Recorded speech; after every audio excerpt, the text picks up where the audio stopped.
there are 3 things you never do in Los Angeles if you want to stay alive. You don't talk back to powerful men. You don't embarrass dangerous men in public. And you never challenge a Korean Mafia boss in his own territory. Helen broke all 3 rules in under 10 seconds. The room went dead silent. Glasses froze mid-air. Even the music stopped like the world itself was holding its breath. Because the man standing in front of her wasn't just rich. He wasn't just feared. He was the kind of man whose name made grown men disappear. And instead of apologizing, she looked him straight in the eyes and spoke again. People thought she was about to die. What they didn't know was that the way he looked at her in that moment wasn't anger. It was interest. And once a man like that becomes interested in you, walking away is no longer an option. That night, someone followed her home. Before morning, her secrets were uncovered, and before the week was over, blood would be spilled. Not because she ran, but because she stayed. So tell me, when the most dangerous man in the city decides you belong to him, do you fight or do you fall? Before we begin, I need you to do 2 quick things. First, hit subscribe, because stories like this don't show up twice and you don't want to miss the next one. Second, drop a comment right now and tell me this. If you were in her place, would you have apologized or talked back anyway? No judgment. Be honest. Because by the end of this story, you might realize the choice you think you'd make isn't the one you'd actually survive. All right, let's begin. Helen felt the wine before she saw it, cold liquid seeping through silk to touch her skin. Her eyes traveled from the spreading stain up to the hand that had caused it, then to the face of its owner. Handsome, she noticed absently. Dangerously handsome. The kind of face that belonged on movie screens or wanted posters. Are you going to apologize or just stand there looking pretty? The words came out sharper than she intended, born from a long day and frayed nerves. The man's eyebrow lifted slowly, and somewhere behind her, someone made a sound like a strangled prayer. "You should watch where you're walking," the man said, his accent thick, his voice like ice scraping against stone. "Maybe you should watch where you're throwing your hands," Helen shot back, looking down at her ruined yellow dress. The expensive fabric was soaked through, clinging to her skin. This dress cost me 2 weeks of salary. The entire restaurant went silent. Waiters froze mid-step. The 3 men sitting at the corner table stopped eating. Even the quiet jazz music seemed to fade into nothing. Everyone stared at the African woman who had just raised her voice at Sang-woo, the man whose name made grown men weep. Sang-woo stood slowly, his tall frame unfolding like a predator, rising to full height. His black suit was perfectly tailored, his dark hair swept back from a face that could have been carved from stone, beautiful and terrifying at the same time. "Do you know who I am?" he asked quietly. "Should I care?" Helen replied, even though her knees were shaking. She had heard the whispers about this restaurant, about the Korean men who owned half of Los Angeles's underground business. But she was tired, frustrated, and too angry to think straight. "I came here to translate for my boss, not to get wine thrown on me by some clumsy, rich man." A sound escaped from one of the men at the table. It might have been a gasp or a strangled laugh. The largest one, built like a mountain, stood up quickly, his hand moving toward his jacket. Helen's stomach dropped as she realized what she had done. "Biom, sit down," Sang-woo ordered without looking away from Helen. His eyes traveled slowly from her face down to her wine-stained dress, then back up again. Something flickered in those dark eyes. Surprise, maybe, or interest. "What's your name?" "Why do you want to know?" "Because people who speak to me the way you just did usually don't get to speak again," he said simply.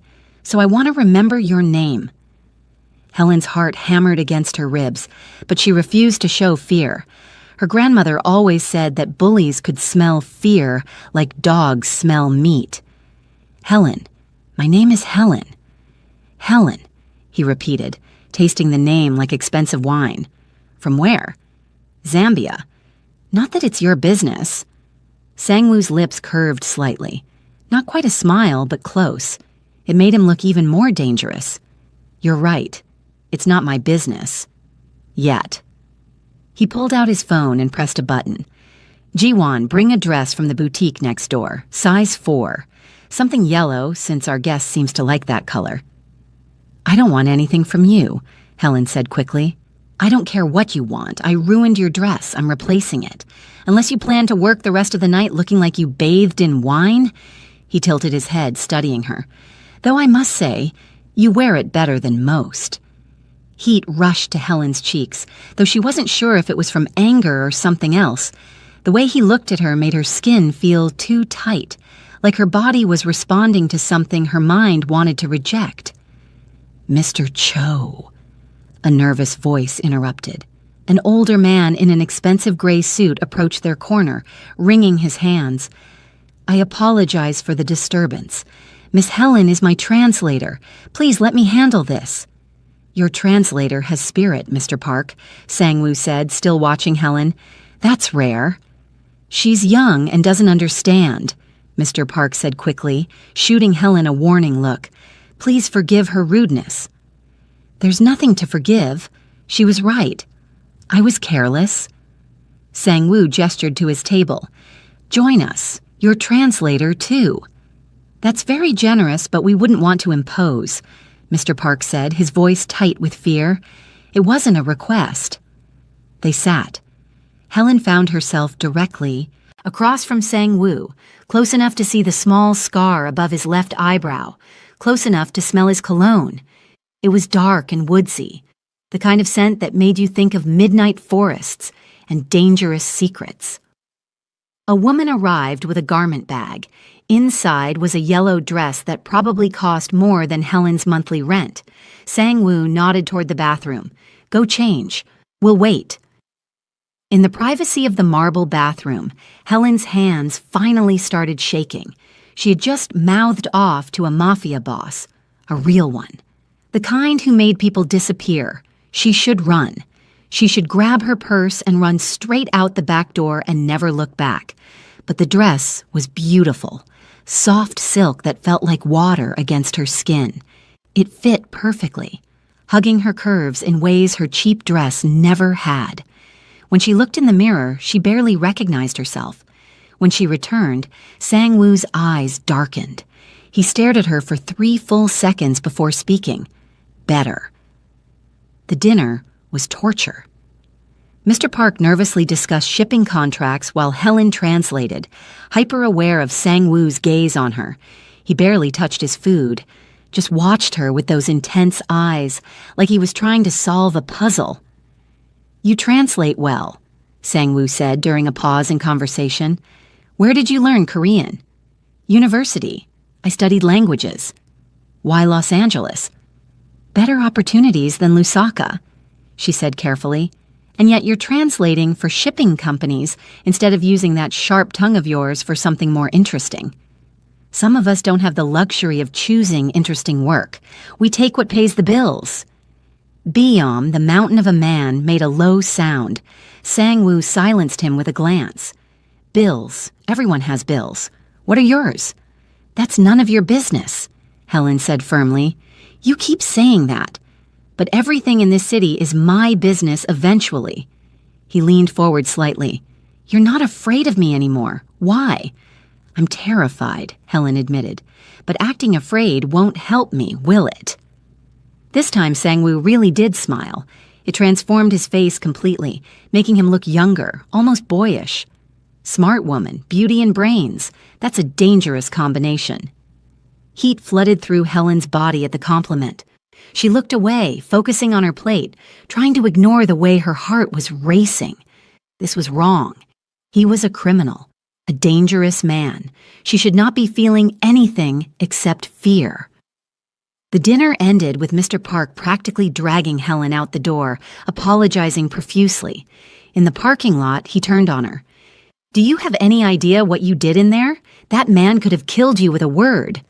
I know. I'm sorry. I wasn't thinking. Stay away from him.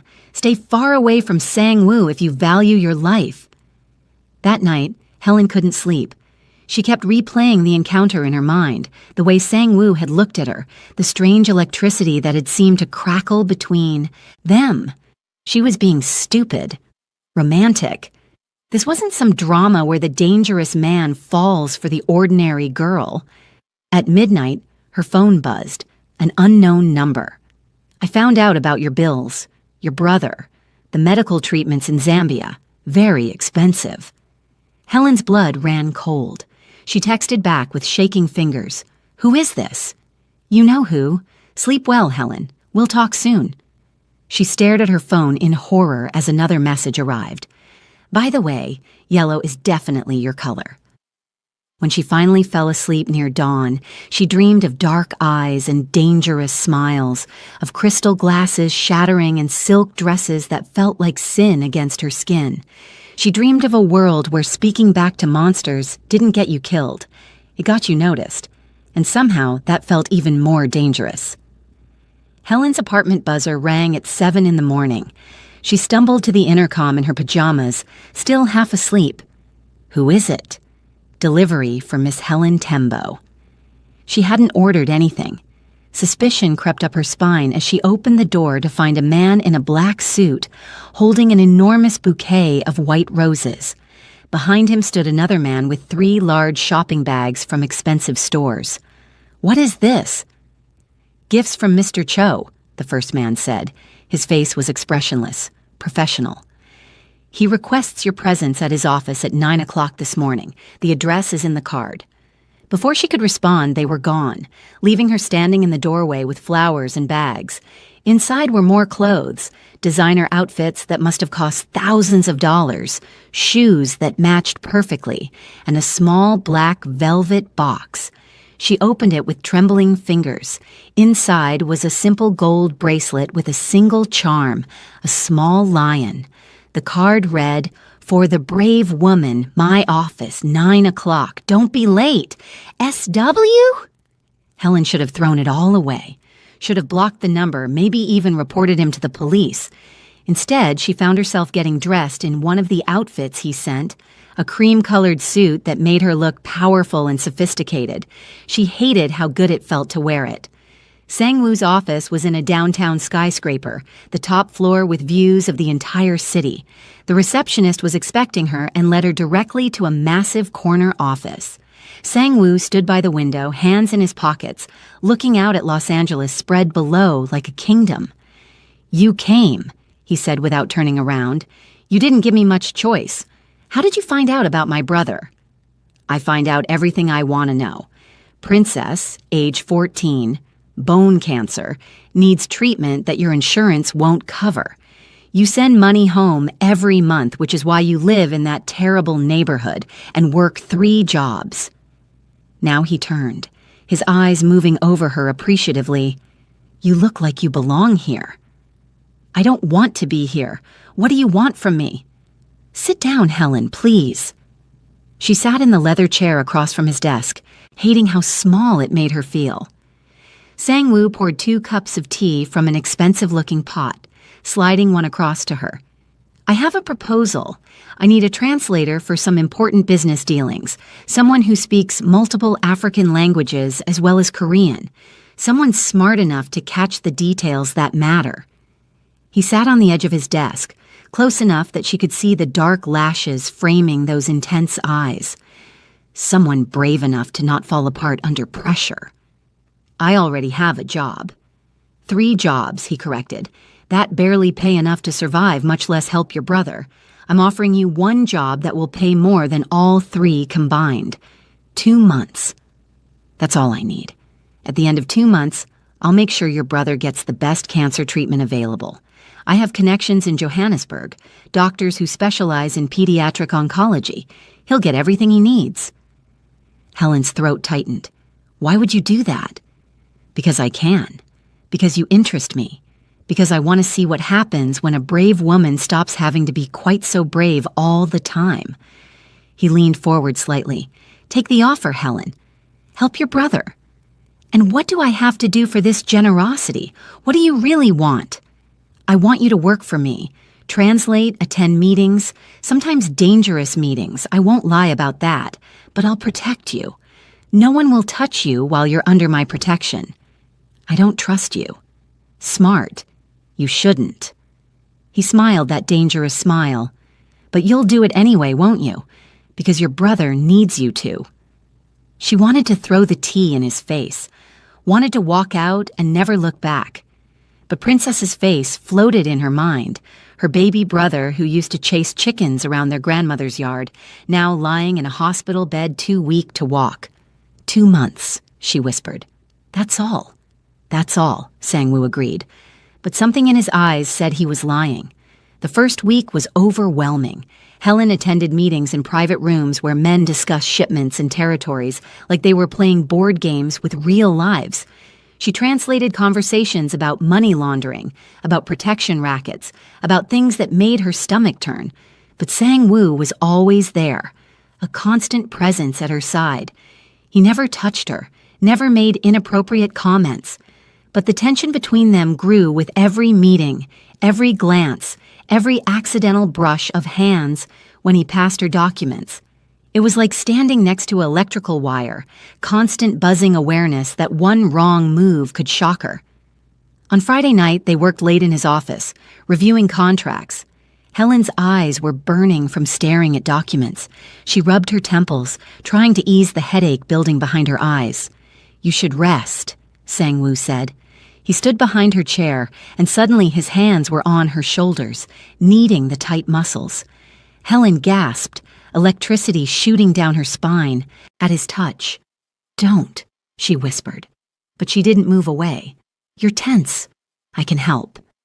His fingers worked magic on her shoulders, finding every knot, every sore spot. His voice dropped lower. You work too hard, Helen. Let me take care of you. This is inappropriate. Everything about us is inappropriate. His hand stilled. Tell me you don't feel it. This thing between us. Tell me you don't think about it. She couldn't, because she did think about it. Every night, every time he looked at her with those dark eyes, every time he smiled that rare smile that made her forget he was dangerous. I'm your employee. This can't happen. You're right. But he didn't move away. Instead, he leaned down, his breath warm against her ear. But it's going to happen anyway, we both know it. 2 weeks later, everything changed. They were leaving a meeting in a warehouse when shots rang out. Sang-woo grabbed Helen, pushing her behind a car as bullets sparked off metal. Byom and the other men returned fire, while Sang-woo covered Helen with his body, protecting her with his own flesh and bone. Stay down, he ordered, his voice hard. The shooting lasted only minutes but felt like hours. When silence finally fell, Sang-woo pulled back to look at her, his hands framing her face. Are you hurt? No, I'm fine. You? Fine. But his hands were shaking slightly as they moved through her hair, checking for injuries. They were aiming for you, to get to me. Who were they? Hyun, a rival. He's been testing my patience for months. Sang-woo's jaw clenched. I should send you away. It's too dangerous now. What about my brother? I'll still pay for his treatment, but you should go home, back to Zambia where you're safe. No. The word came out stronger than she felt. I'm staying. We made a deal. 2 months. I'm not running. Something blazed in Sang-woo's eyes. Pride, maybe. Or desire. Stubborn woman, you're going to get yourself killed. Then keep me alive. Isn't that what you promised? He stared at her for a long moment. Then, right there, in the warehouse with gunpowder still hanging in the air, he kissed her. His lips were surprisingly soft, demanding and gentle at the same time. Helen's mind screamed that this was wrong, but her body melted into him, her hands clutching his jacket as she kissed him back with equal hunger. When they finally broke apart, both breathing hard, Sang-woo pressed his forehead against hers. This is a terrible idea. The worst, Helen agreed. I destroy everything I touch. Then I'll be the first thing you don't destroy. He kissed her again, harder this time. backing her against the car. His hands slid down her sides, pulling her closer, and Helen forgot about danger and morality and everything, except the way he made her feel alive and wanted and terrified all at once. "Boss," Biom called out, his voice carefully neutral. "We should go, before the police arrive." They drove back in silence, Helen's lips still tingling, her heart still racing. At her apartment building, Sang-woo walked her to her door. "This changes things," he said quietly. "I know. I can't promise you safety anymore. Anyone who wants to hurt me will use you to do it. I know that too." He cupped her face in his hands, his thumbs stroking her cheeks. "Why aren't you running from me?" "Because maybe I'm tired of running. Maybe I want to stand still for once and see what happens." Sang-woo kissed her forehead gently, a stark contrast to the passionate kisses from earlier. "Get some sleep. Tomorrow I'm moving you to a safer apartment. Don't argue," he added when she opened her mouth. "You're mine now, Helen, and I protect what's mine." After he left, Helen leaned against her closed door, her fingers touching her lips. She had just kissed a mafia boss, a killer, a man who made people disappear. And the worst part? She wanted to do it again. Her phone buzzed, a text from Sang-woo. "Sweet dreams, brave girl. Tomorrow we start your real training." Helen's stomach flipped. She had just stepped into a world she couldn't fully understand, made a choice that would change her life forever. But as she got ready for bed, she couldn't stop smiling. Maybe danger was addictive, or maybe it was just him. The new apartment was in a high-rise building with security guards and cameras everywhere. 3 bedrooms, floor-to-ceiling windows, and furniture that probably cost more than everything Helen had ever owned combined. Sang-woo stood in the living room, watching her explore, his expression unreadable. "This is too much," Helen said, running her hand over the soft leather sofa. "It's necessary. Biom and another guard will take turns staying in the 3rd bedroom. You're never alone, never unprotected." He walked to her, taking her hand. "I know this feels like a cage, but it's the only way I can breathe knowing you're safe. Tell me the truth. How dangerous is this Hyeon?" Sang-woo's face darkened. "Very. He wants my territory, my businesses. He won't stop until he has them or until one of us is dead. Why don't you just give him what he wants? Because I built this empire from nothing. Because people depend on me. Because..." He trailed off, his thumb tracing circles on her palm. "Because I don't surrender what's mine." Over the next 3 weeks, their relationship deepened in ways that terrified Helen. Sang-woo was surprisingly tender when they were alone, cooking her breakfast before morning meetings, teaching her phrases in Korean that made her laugh, holding her hand when no one was watching. But in business, he was ruthless, making decisions that reminded her exactly who he was. They stole moments together, secret kisses in his office, late-night conversations on her apartment balcony. One rainy evening, Sang-woo arrived soaked, having walked from his car instead of using an umbrella. Helen pulled him inside, laughing, helping him out of his wet jacket. "You're going to catch a cold," she scolded, grabbing towels. "I had to see you. I've been in meetings all day and I just needed to see your face." He caught her wrist, pulling her close. Water dripped from his hair onto her cheeks as he leaned down. "You're all I think about anymore. It's becoming a problem." "Good. You've been a problem for me since the moment we met." They kissed, and this time it was slow and deep, full of hunger that had been building for weeks. Sang-woo's hands slid under her shirt, his palms warm against her skin. Helen gasped against his mouth, her fingers tangling in his wet hair. "We should stop," she whispered, but she was unbuttoning his shirt, desperate to feel more of him. "We should," he agreed. But he was lifting her, walking them toward her bedroom, kissing her neck, her jaw, anywhere he could reach. "Tell me to stop, Helen. Tell me and I will." She couldn't. She wanted this, wanted him, despite everything her logical mind screamed. They fell onto her bed, a tangle of limbs and desperate touches. Sang-woo worshipped her body with his hands and mouth, learning every curve, every spot that made her gasp. When they finally came together, Helen understood why people wrote songs about this feeling. It was like drowning and flying at the same time. Afterward, they lay tangled in her sheets, Sang-woo tracing patterns on her shoulder. "I need to tell you something," he said quietly, "about why I am the way I am." Helen turned to face him, seeing vulnerability in his eyes for the first time. "I'm listening." "I had a younger sister, Min-seo.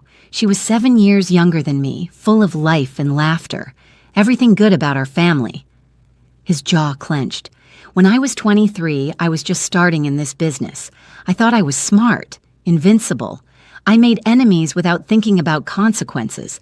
One of those enemies took Min-seo to punish me. She was 16. Helen's heart clenched. "What happened?" "They killed her. Sent her body back piece by piece until my father paid their ransom, but by then it was too late." His voice was flat, emotionless, but his hands were shaking. "I hunted every single one of them down. It took me 3 years, but I found them all. What I did to them would give you nightmares." "I'm so sorry." "After that, I swore I'd never care about anyone again. Caring makes you weak, gives your enemies ammunition. I built walls so high that nothing could touch me." He pulled her closer. "Then you walked into my restaurant and yelled at me in front of everyone. And for the first time in 8 years, I felt something other than rage." Helen kissed him softly. "I'm not Min-seo. I'm not fragile. I can protect myself." "I know, but I've already lost everyone I loved. I can't lose you, too." "Then don't push me away. Let me in. Let me be strong with you instead of for you." They made love again, slower this time, like they were memorizing each other. When Helen finally fell asleep in his arms, she felt safer than she had in years. For the first time since leaving Zambia, she wasn't alone. 2 days later, Biam cornered her in the kitchen while Sang-woo was in a meeting. The big man looked uncomfortable, shifting his weight from foot to foot. "I need to tell you something," he said, "about the boss." "What about him?" "He's different with you, softer. That's good, but it's also dangerous. His enemies will notice. They'll use it against him." "I know that. Do you? Do you really understand what it means to be connected to someone like Sang-woo?" Biom's expression was serious. "Women have died for less. He has enemies who would do anything to hurt him. And now that he cares about you, you're the biggest target." "He told me the risk. I'm staying anyway." Bayam studied her for a long moment, then nodded slowly. "You're braver than I thought, or crazier. Maybe both." He hesitated, then added, "For what it's worth, I'm glad he found you. He's been dead inside for so long. You brought him back to life." That evening, Helen decided to learn more about Sang-woo's business. Not just the meetings she translated, but the real operations. What she discovered shocked her. Yes, he ran illegal operations, protection schemes, and underground gambling, but he also ran legitimate businesses that employed hundreds of Korean immigrants. He paid for kids' school supplies, helped families with medical bills, protected shop owners from worse gangs. "You're not just a criminal," she said that night over dinner. "You're helping people. Don't make me into a hero. I do what benefits me. Loyal employees are good for business. That's not why you do it. I've seen the way people look at you. You're protecting your community." Sang-woo set down his chopsticks. "My father immigrated here with nothing, worked himself to death trying to provide for us. When he got sick, no one helped. We lost everything. I swore I'd never let that happen to anyone under my protection. So yes, I help people, but I'm still a criminal, Helen. Don't forget that. I'm not trying to change you or redeem you. I just want to understand you." He reached across the table, taking her hand. "I don't deserve you. You know that, right? Maybe I don't deserve you either. Maybe we're both exactly what we need." Their peaceful moment shattered when Sang-woo's phone rang. His expression changed as he listened, turning cold and dangerous. When? How many men? I'm on my way. What happened? Jan just hit 3 of my businesses, burned them to the ground. He grabbed his jacket. I need to handle this. Stay here, don't open the door for anyone except Biam. Be careful. He kissed her hard, a kiss that felt like goodbye. If something happens to me, Biam has instructions. You'll be taken care of. Your brother, too. Nothing is going to happen to you. You don't know that. Yes, I do, because you promised to protect me, and you can't do that if you're dead. So you're going to be careful, and you're going to come back to me, understand? For a moment, the cold Mafia boss melted away, and he was just a man, looking at the woman he loved. How did you become so important to me so fast? Same way you became important to me. We just stopped fighting it. After he left, Helen couldn't sit still. She paced the apartment, ignoring Biam's advice to rest. Something felt wrong, like a storm building on the horizon. When her phone rang, showing an unknown number, her hand trembled as she answered. Hello, Helen. The voice was smooth, male, speaking accented English. You don't know me, but I know everything about you. I'm Hyon. I think it's time we met. How did you get this number? Helen demanded, her heart racing. I have my ways.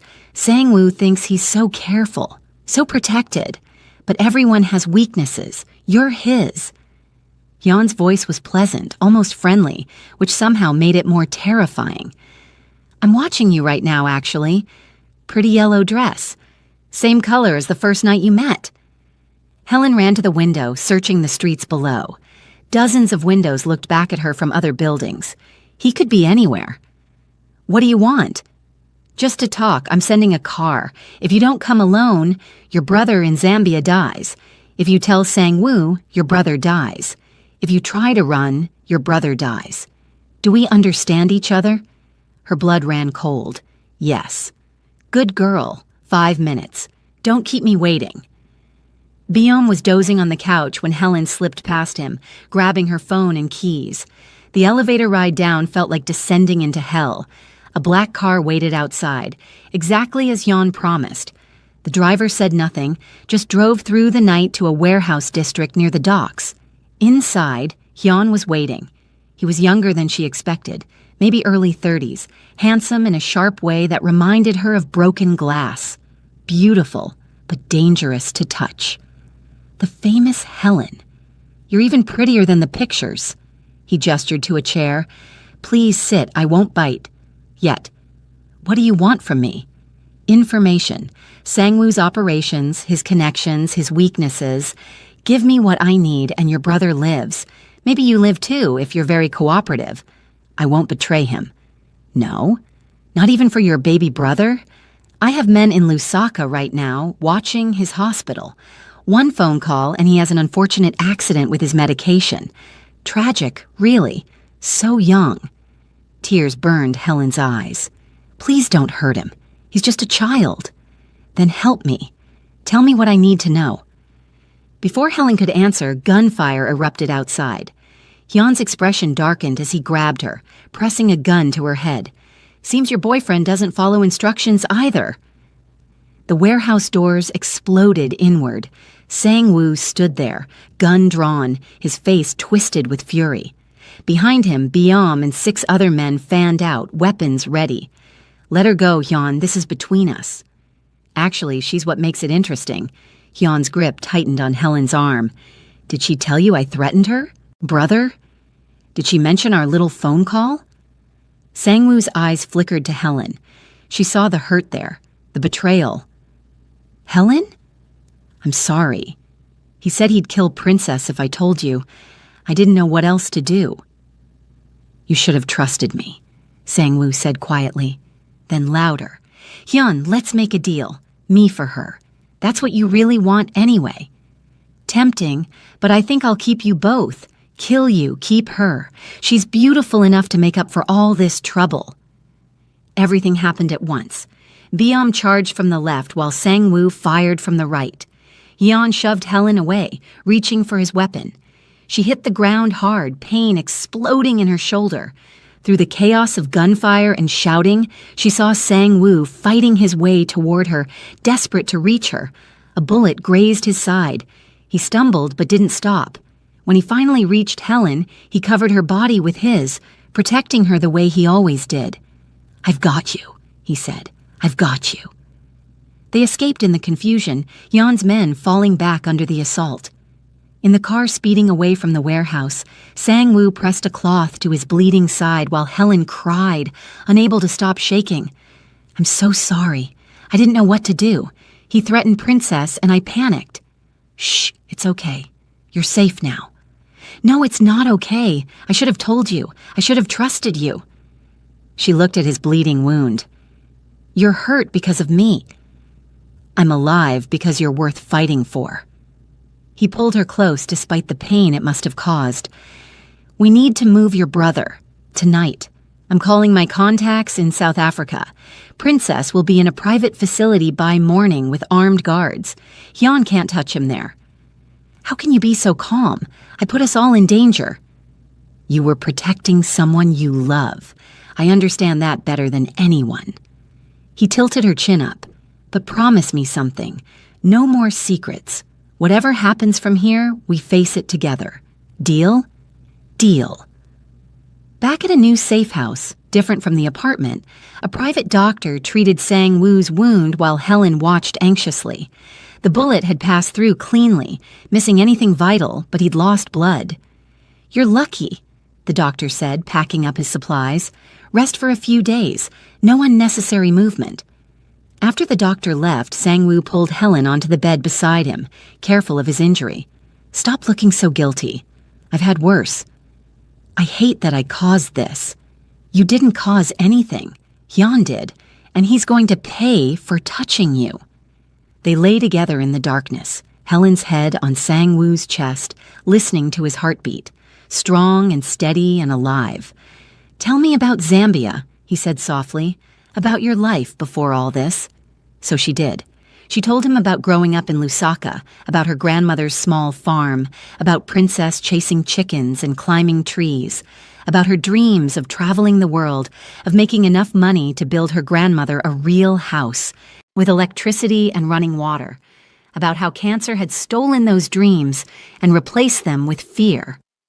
"When this is over, we'll go there together," Sang-woo said. "I want to meet your grandmother, see where you grew up." "You'd come to Zambia with me? I'd follow you anywhere. Don't you know that by now?"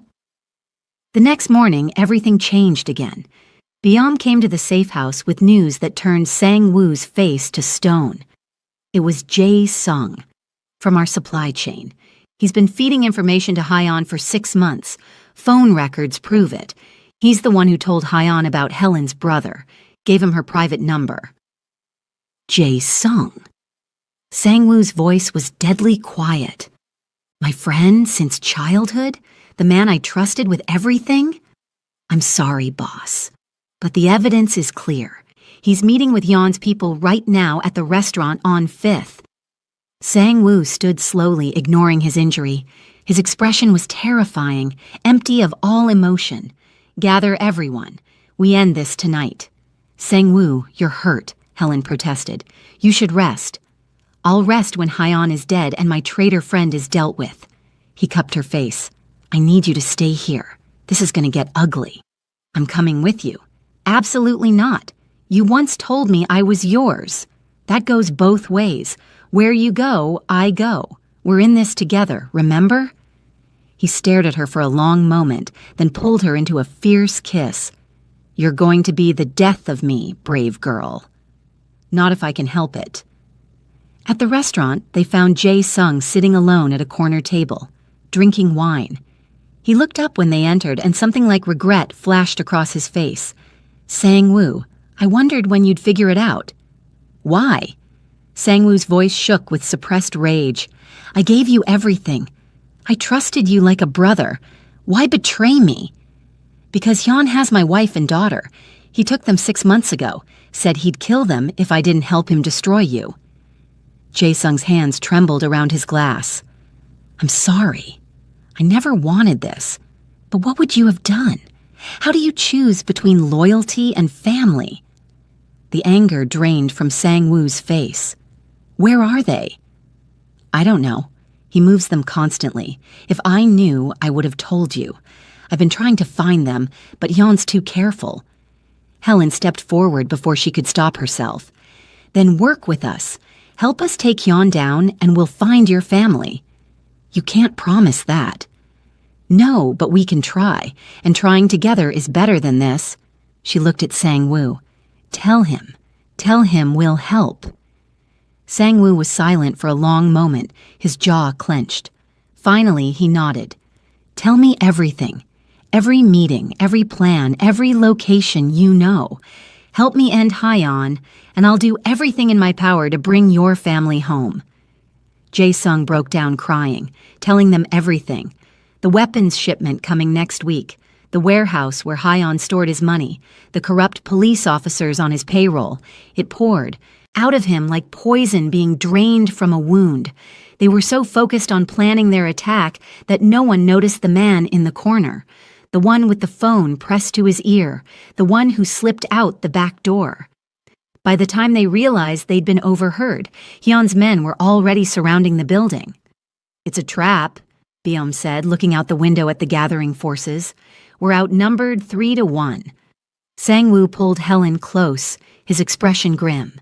No matter what happens, you run. You get out, and you don't look back. Promise me. I'm not leaving you. Promise me, Helen. Before she could answer, the windows exploded inward in a hail of gunfire, and the world dissolved into chaos. Glass rained down like deadly snow. Helen screamed as Sang-woo threw her behind the bar, his body covering hers while bullets tore through the restaurant. Tables splintered, bottles exploded, the air filled with smoke and the smell of gunpowder. Stay down, Sang-woo ordered, then rolled away, returning fire with the precision of someone who'd done this 100 times before. Byum fought like a man possessed, taking down 3 attackers in quick succession. Jae-sung surprised everyone by grabbing a fallen gun and shooting 2 men trying to flank them. Whatever guilt he carried, he was fighting to make amends now. There's too many, Byum shouted. We need to fall back. The kitchen, Sang-woo called back. There's a door to the alley. Go. They fought their way through the chaos. Helen grabbed a heavy bottle and smashed it over an attacker's head when he got too close, survival instinct overriding her fear. Sang-woo looked at her with something like pride before shooting the man coming up behind her. They burst into the alley to find more of Hyun's men waiting. This time, Sang-woo wasn't fast enough. A bullet caught him in the chest, spinning him around. He went down hard, blood spreading across his shirt. No, Helen screamed, dropping beside him. His eyes were wide with shock, his breath coming in short gasps. No, no, no. Stay with me. Sang-woo, stay with me. Byum stood over them, firing methodically, dropping anyone who tried to approach. Jae-sung covered their other side, his face set in grim determination. We need to move him, Byum said, now, before more arrive. They carried Sang-woo to one of the cars, Helen pressing her hands desperately against his chest, trying to stop the bleeding. His blood was everywhere, hot and slick. Too much blood. Don't you dare die, she sobbed. You promised to protect me. You can't protect me if you're dead. Stay with me. Please stay with me. Sang-woo's hand found hers, squeezing weakly. Brave girl, my brave girl. The private hospital was 40 minutes away, the longest 40 minutes of Helen's life. She talked to Sang-woo the entire time, telling him about their future, about the life they'd build together, about meeting her grandmother and eating enshima under the African sun. His eyes stayed open, focused on her face, holding on to consciousness through sheer willpower. You'll meet Princess when he's healthy, she said, tears streaming down her face. He'll love you. Everyone will love you because I love you. Do you hear me? I love you, and you don't get to leave me now. Love you too, he whispered. Worth it. All of it. Worth it for you. Then his eyes closed, and the machine started screaming, and doctors rushed in, pushing Helen aside. The last thing she saw before they took him away was blood. So much blood, and his hand falling limply to the gurney. Biam caught her as her legs gave out, holding her while she broke apart. He's strong. He'll make it. You don't know that? Nobody knows that. Hours passed like years. Helen sat in the waiting room covered in Sang-woo's blood, unable to think or feel or do anything except stare at the operating room doors. Biam brought her coffee she didn't drink. Jae-sung sat nearby, his head in his hands, consumed by guilt. Finally, a doctor emerged, looking exhausted. He's alive. The bullet missed his heart by centimeters. He's lost a lot of blood, but he's stable. The next 48 hours are critical. Helen nearly collapsed with relief. Can I see him? Soon. He's in recovery now. While they waited, Biam's phone rang. He listened, his expression changing from concern to shock to something like awe. When he hung up, he stared at Helen like he was seeing her for the first time. What? She asked. That was my contact in Zambia. He was arranging your brother's transfer and found something interesting while processing the paperwork. Biam hesitated. Helen, who was your father? Your real father? I never knew him. He died before I was born. Why? Because according to these documents, your father was Chanda Tembo. Does that name mean anything to you? She shook her head. Chanda Tembo was one of the biggest diamond dealers in southern Africa. Not legal diamonds, conflict diamonds. He worked with cartels across 3 continents, moving stones worth millions. He died in a plane crash 23 years ago, but his empire didn't die with him. It's been held in trust, waiting for his heir. Biam looked at her steadily. You're his heir, Helen. You're worth approximately $47 million. Maybe more. Your father's associates have been looking for you for years. The world tilted sideways. Helen grabbed the chair for support. That's impossible. My mother never said anything. My grandmother never mentioned it. Your mother probably didn't know the extent of his wealth, or she was protecting you from that world. But it's real. I have documentation, account numbers, contacts. You have resources now, power, connections to people who could crush Hyun like an insect. I don't want that money. It's blood money. Maybe, but it's yours. And right now, Sang-woo needs it. We all need it. Hyun has been winning because he has unlimited resources. Now you do too. Helen's mind spun.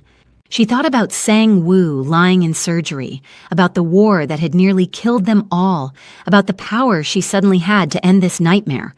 What do I need to do? Over the next week, while Sang-woo lay in a coma, Helen transformed. She met with her father's old associates, hard men with sharp eyes who tested her, looking for weakness. She didn't give them any. She used her inheritance to buy information, to hire protection, to trace Hyun's operations back to their source. She also found Jae-sung's family. They'd been held in a warehouse in Long Beach, guarded but unharmed. Helen sent Byum with 20 armed men to get them out. The reunion between Jae-sung and his wife was tearful and beautiful, proof that some things were worth fighting for. Thank you, Jae-sung said, holding his daughter close. I don't deserve this. I don't deserve your kindness. Everyone deserves a second chance, Helen replied. Use yours well. She also moved Princess to the best cancer facility in Los Angeles, where Sang-woo's promised doctors could treat him directly. Her grandmother came too, the first time she'd ever left Zambia. When Helen met her at the airport, the old woman took one look at her and smiled. You've changed, my child. You stand like a queen now. I'm just trying to save the man I love. Love changes us, makes us stronger. Your mother loved your father despite knowing what he was. You're the same, loving this dangerous man, but love is its own kind of bravery. On the 8th day, Sang-woo woke up. Helen was sitting beside his bed, reading aloud from a Korean novel he'd once mentioned liking, when his fingers twitched. She dropped the book, grabbing his hand. Sang-woo, can you hear me? His eyes opened slowly, unfocused at first, then sharpening when they found her face. Helen, you're real, not dreaming. I'm real. You're awake. Oh, God, You're awake." She kissed his hand, his forehead, his lips, crying and laughing at the same time. "I thought I'd lost you." "Can't get rid of me that easily." His voice was rough, barely a whisper, but his grip on her hand was strong. "What happened? Jan?" "Still out there, but not for long." She told him everything. About her father, about the inheritance, about the resources she'd gathered. His eyes widened with each revelation. "You're an heiress, a real one." "I guess so. Does it change anything?" "Yeah, it means you're way out of my league now." But he was smiling, that rare, beautiful smile that made her heart skip. "My brave girl became a queen while I was sleeping. I'm still your brave girl, just one with more tools to fight with." He pulled her down for a deeper kiss, ignoring the monitor's beeping protests about his elevated heart rate. "I love you. Did I say that before I passed out?" "You did. I said it too." "Good. Because I'm going to say it 1,000 more times. I love you, Helen Tembo, heiress, translator, woman who yells at mafia bosses. I love every part of you." They were interrupted by Biam, who looked relieved to see Sang-woo awake. "Boss, we have a problem. Jan knows about Helen's inheritance. He's planning something big. My sources say he's calling in every favor he has, gathering men from as far as Seattle and San Francisco." "Let him gather," Sang-woo said, his voice gaining strength.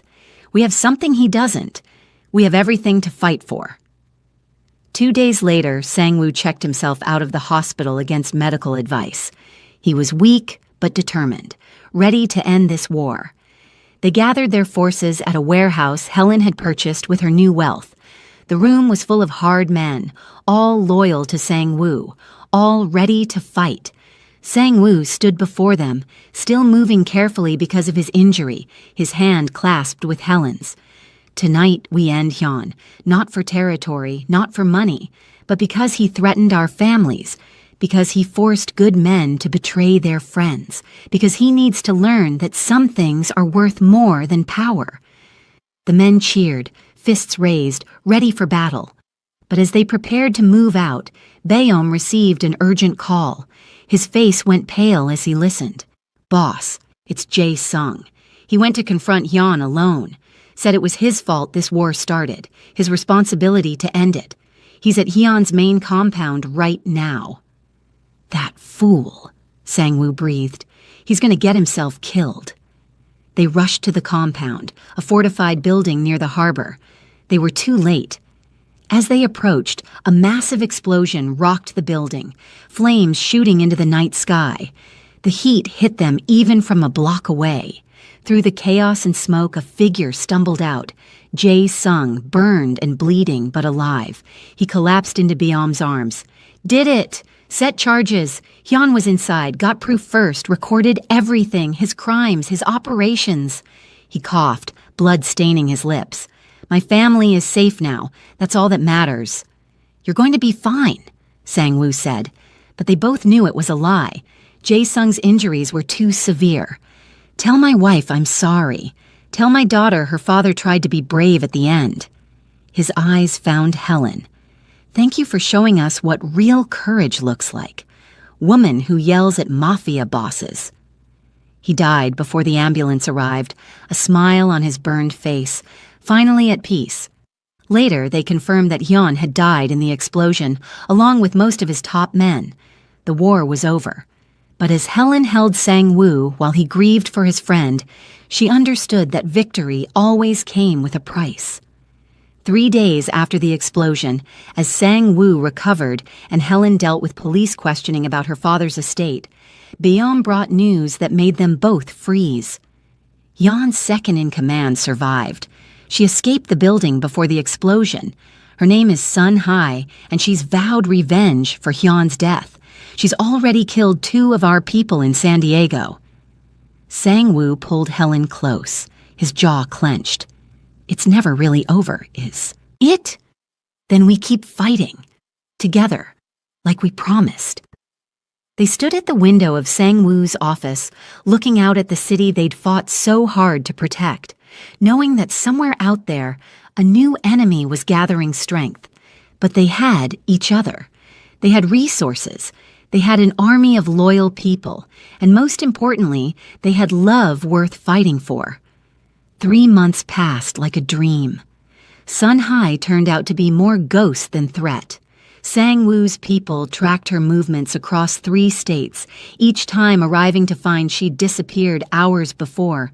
She was smart, careful, and patient, but she was also alone, her organization scattered by Hyun's death. "She'll make a mistake eventually," Byom said during one of their strategy meetings. "Everyone does." Helen had other concerns. Princess was responding well to treatment, his cancer shrinking with each round of chemotherapy. Her grandmother had fallen in love with Los Angeles, spending her days in the Korean gardens downtown, making friends with elderly Korean women who taught her new recipes.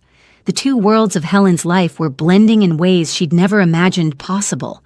But the biggest change was in Sang-woo himself. He was slowly dismantling his illegal operations, using Helen's inheritance and his own savings to convert everything legitimate.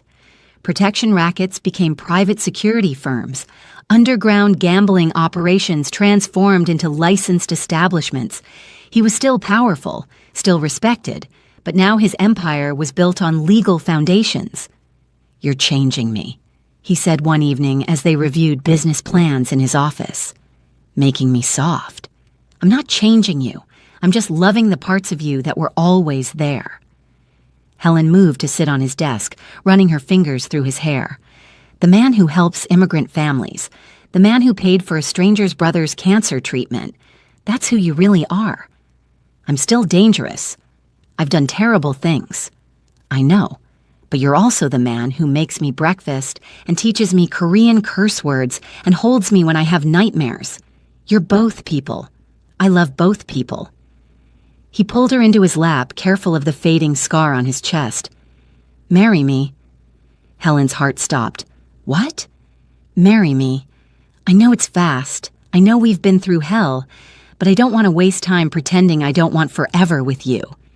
He cupped her face, his eyes intense. "I want to wake up next to you every morning. I want to fight with you about stupid things and make up in interesting ways. I want to meet your entire family and introduce you to mine. I want everything, Helen. With you, only you." "That was the worst proposal ever," she said, tears streaming down her face. "No ring, no romance, just demanding marriage like you demand everything else. Is that a no?" "It's a yes, you impossible man. Yes, I'll marry you." He kissed her deeply, one hand tangling in her hair, the other pulling her closer. When they finally broke apart, both breathless, Sang-woo pulled a small box from his desk drawer. "I lied. I have a ring. Had it for 3 weeks, waiting for the right moment." The ring was perfect. A simple band with a single diamond, elegant and understated. It fit like it was made for her. "How did you know my size?" "I have my ways."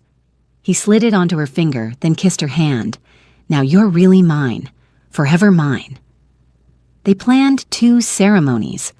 A traditional Korean wedding for Sang-woo's family and associates, elaborate and formal with beautiful hanboks and ancient rituals. Then a Zambian ceremony for Helen's family with music and dancing and her grandmother blessing their union in Bemba. Both ceremonies were perfect in different ways. During the Korean wedding, Sang-woo looked at Helen like she was the only person in the world, his eyes soft with love. During the Zambian ceremony, he danced with her grandmother, making the old woman laugh until tears ran down her face. "You chose well," her grandmother told Helen. "He has a good heart underneath all that scary business." Princess, stronger now with a full head of new hair growing in, served as ring bearer for both ceremonies. "My sister married a gangster," he teased. "Wait until I tell my friends." "Former gangster," Sang-woo corrected with a smile. "Now I'm just a businessman who happens to know how to handle a gun.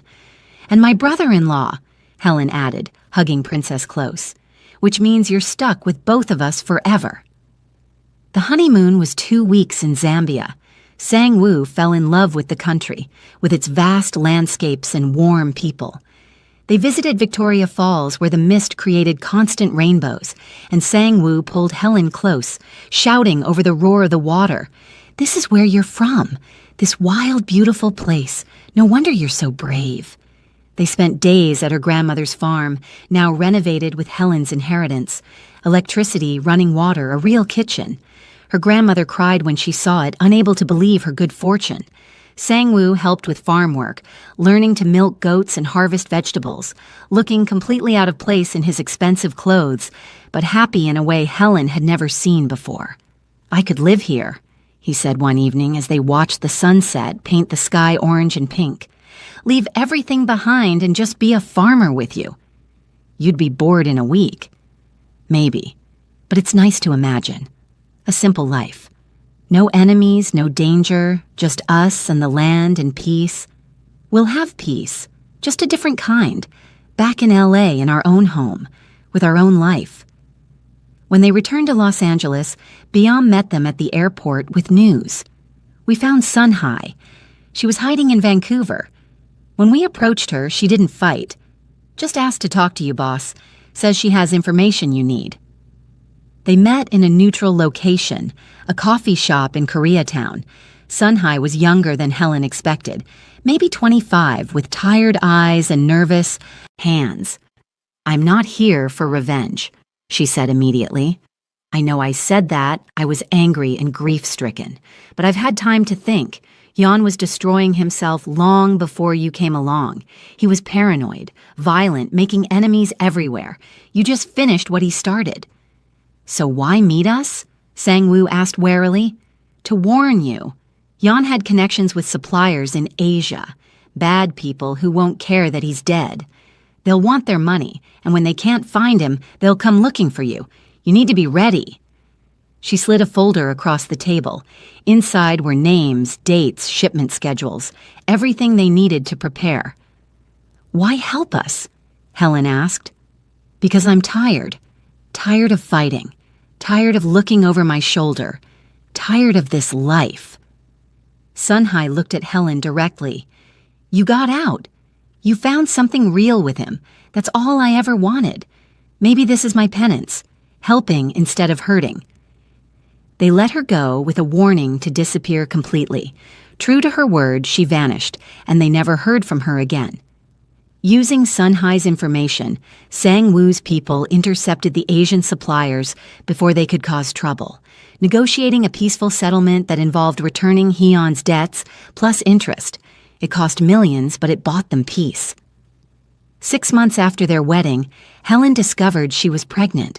She told Sang-woo over breakfast, watching his face transform from confusion to shock to pure joy. "A baby! We're having a baby!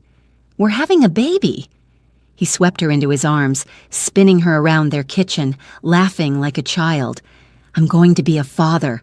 Helen, I'm going to be a father. A good one, the best one." The pregnancy was difficult at first, morning sickness that lasted all day, exhaustion that left her sleeping 12 hours at a time. Sang-woo was attentive to the point of being annoying, monitoring everything she ate, making sure she rested, driving her to every appointment. "I'm pregnant, not dying," she complained after he tried to carry her upstairs. "You're carrying my child, our child. I'm going to take care of you whether you like it or not." As her belly grew, Sang-woo became even more protective. He refused to let her attend any business meetings that might be stressful. He hired the best doctors, prepared a nursery that looked like something from a magazine, read every parenting book he could find. "You're going to be an amazing father," Helen said one night as he read to her belly, his hand warm against her skin. "I'm terrified. What if I mess up? What if I'm like my father, all work and no affection? What if our child hates me?" "Impossible. You're kind and patient and loving. You've already given this baby everything they could need. Besides, I'll be there to help. We're a team, remember?" The baby came 3 weeks early, a tiny girl with Helen's dark skin and Sang-woo's intense eyes. They named her Min Seo, after his lost sister, and Chanda after Helen's father. When Sang-woo held his daughter for the first time, tears streamed down his face. "She's perfect, absolutely perfect." "Just like her father," Helen said, exhausted but happy. They brought Min-seo home to the house they'd bought overlooking the Pacific Ocean. It was a peaceful neighborhood, far from the city center, far from the world of violence and danger that had consumed so much of their lives. Princess lived with them now, cancer-free and attending high school, already talking about college. Helen's grandmother visited often, teaching Min-seo Bemba lullabies and telling stories about Zambia. One evening, when Min-seo was 6 months old, Helen found Sang-woo standing on their balcony, watching the sunset with their daughter in his arms. The baby was sleeping peacefully, tiny fists curled against his chest. "What are you thinking about?" Helen asked, wrapping her arms around him from behind. "About how far we've come. A year and a half ago, you threw wine on your dress and yelled at me in a restaurant. I thought you were crazy. Now you're my wife, the mother of my child, the reason I wake up every morning grateful to be alive." "I didn't throw wine on my dress. You did." "Details." He turned to kiss her, careful not to wake Min-seo. "I love you. More than I thought it was possible to love someone. You took a broken man and made him whole again. We made each other whole. That's how love works." They stood there as the sun sank into the ocean, painting the sky in shades of gold and pink and purple. Behind them, through the open door, they could hear Princess laughing at something on television. Inside, their home was warm and bright, filled with the kind of peace they'd fought so hard to achieve. "Do you ever regret it?" Sang-woo asked quietly, "yelling at that scary mafia boss, walking into this dangerous world?" Helen looked up at the man she loved, at the baby sleeping in his arms, at the life they'd built together from violence and fear and impossible odds. She thought about the woman who'd walked into that restaurant so many months ago, tired and frustrated and broke. That woman had no idea that one moment of bravery would change everything. "Not for a single second," she said. "I'd do it all again. Every dangerous moment, every terrifying fight, every impossible choice, because it led me here, to you, to us, to this perfect moment." Sang-woo smiled, that rare, beautiful smile that still made her heart skip. "You dared to talk back to a monster and turned him human again. You're my miracle, Helen. You're my impossible, brave, beautiful miracle." They kissed as the sun disappeared below the horizon, their daughter sleeping peacefully between them, the ocean whispering its ancient rhythms below. Somewhere in the city, life continued with all its chaos and danger, but here, in this moment, they were safe. They were home. They were loved, and that was worth everything. The end was just their beginning, a story of courage and love that would echo through generations, pass down to Min-seo and her children and their children after that. The story of the African lady who dared to talk back to a Korean mafia boss, and how that single act of defiance became a forever kind of love. If you enjoyed this story of courage, danger, and true love, make sure to subscribe to our channel for more amazing romance stories. Drop a comment below telling us where you're watching from and which moment was your favorite. Hit that notification bell so you never miss our next thrilling tale. Thank you for being part of our story family.